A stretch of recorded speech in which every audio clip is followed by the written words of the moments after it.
All right. So this is going to be about the 3 gunas: Rajas, Tamas, and Sattva. So basically about what these things are, what does it mean, what are they referring to, and how is this going to actually help me to be able to figure stuff out in my own life, you know? So first thing is that there's 3 things they call gunas, and each one of these gunas is a representation of a state of consciousness that everybody will experience. Basically, if you're under the illusion of being in a human body, having a body, or having an ego at all, if you're in ego consciousness, then you basically are under one of the 3 gunas. Until you become completely detached and enlightened, then you can go beyond the 3 gunas. But for 99.999% of people who are on the planet right now, they are attached to one of them or multiple of them. So what do these things mean? So first off is Rajas. So Rajas is activation quality. It's the quality of people that results in movement or getting stuff done, basically. It's the quality that moves people to do things that it's literally like the quality of energy moving, literally. So when somebody's in Rajas Guna, it's the things that signify this is, number 1, an ego activating action or activity. So it's something that activates the ego inside of the person, meaning it gives them a sense of either self-importance or self-mastery or something like that. It basically activates the ego. People like Elon Musk and other very rich people are very Rajasic people. Those are people who they have a lot of energy to get stuff done. But at the same time, you have to remember that each one of these gunas is balanced by each one of the other ones. So the opposite of the Rajas Guna is the Tamas Guna. And the Tamas Guna is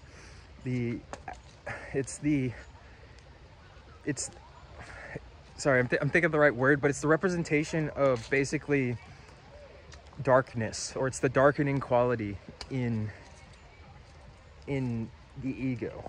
So it's the quality that causes the person to make decisions that are degrading or lowering to the quality of life of the person or the quality of the soul.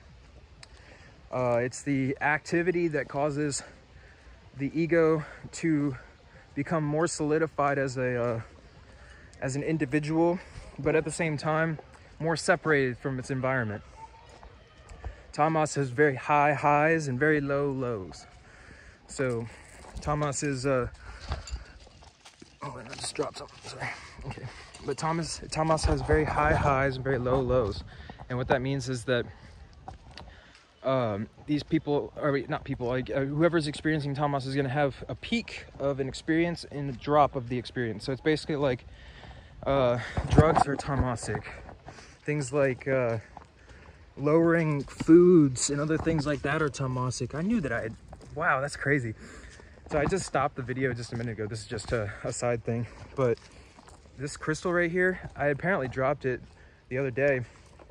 And I had stopped the video before because I looked down and I saw something that looked like a Rudraksha. Well, it turned out that it was actually this and this.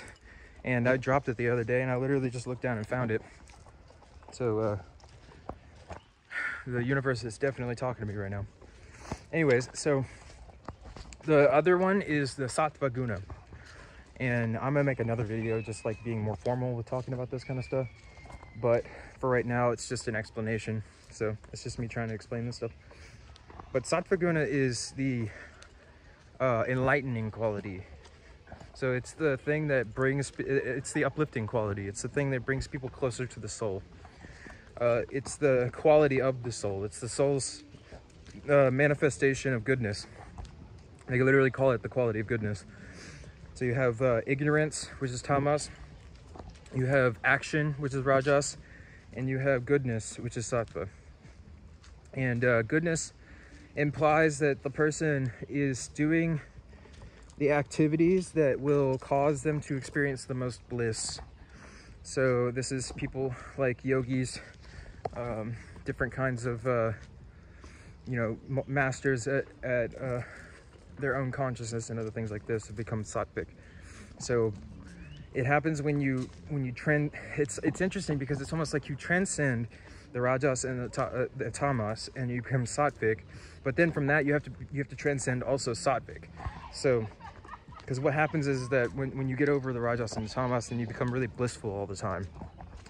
You start experiencing a lot of bliss all the time, and that could be really easy to fall into as a trap, almost, in the sense that life can become so comfortable and easy that you don't progress as much as what you normally would. So the tamas and the rajas are actually good for pushing people forward into movement, into action, or like to take action or have things to get done, because the quality of sattva a lot of times will cause people to just be completely contented with just sitting and doing nothing. So they end up just kind of like sitting in bliss the whole time. Now you can get done stuff in the sattvic quality, but what I mean though is that its quality in its own self is satisfaction. So you're basically just doing things already feeling satisfied. So you don't care. There's no desire for fruit of the result. You have no desire for a particular outcome. That's a sattvic quality as well. We say that in the Bhagavad Gita, is that the main thing is called nishkam karma, or detached action. It's basically action that you do without the desire for the fruits of the action, and give everything to God. Sattvic. So it's interesting because this is kind of like more just me overviewing, but going back into rajas. So what's happening is that, like, I'm literally walking around right now and I'm using rajasic energy in order to be able to express the things that I'm saying. The tamasic energy is what comes up and causes you to want to turn the video off and stop recording. And the sattvic energy is the energy of bliss that you feel radiating from whatever it is that you're observing. So say that I was experiencing some sort of bliss.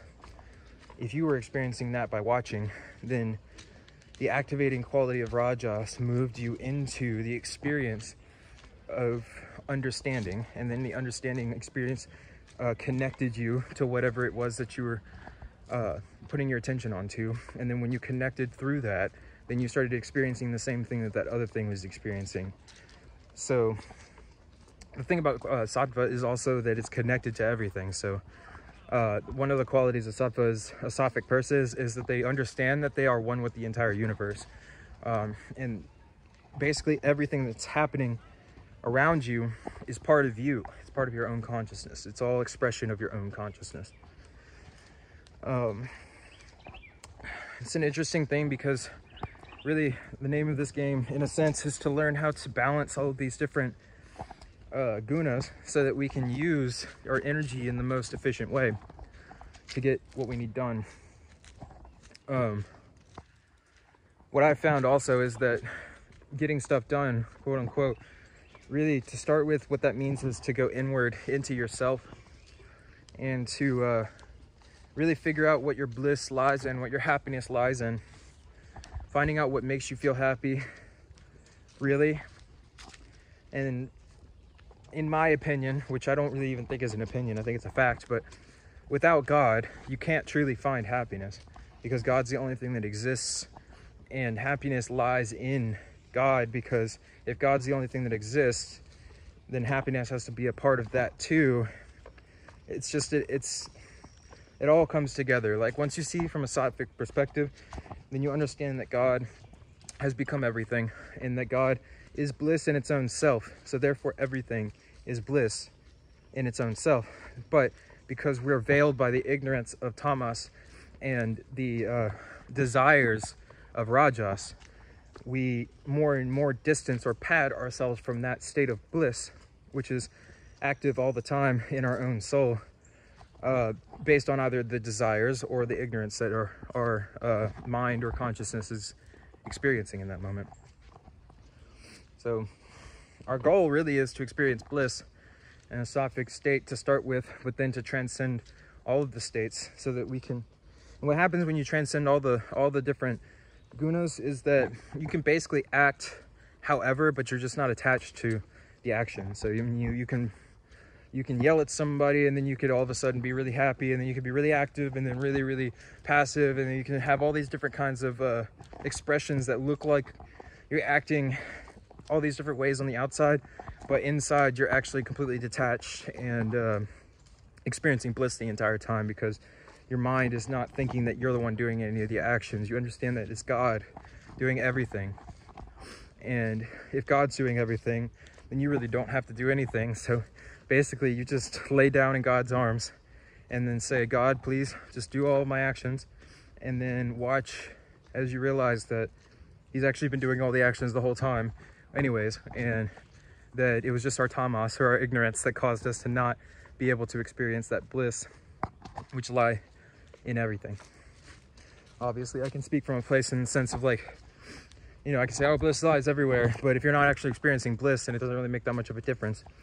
But I will tell you that God is real, and that God is bliss, and that bliss is available, and that you can experience it if you want to. And I'm saying this dead serious to you. So God is real, God is bliss, and you can experience that bliss. Some people experience it differently. Some people chant, some people meditate, some people run, some people do all these different things.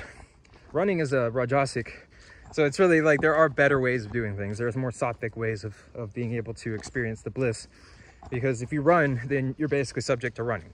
So as you run out of steam, then you lose also your bliss. So it's good to not attach a state of bliss to anything. No substances, no activities, no people, no nothing like that, and understand that God's actually the source of the bliss.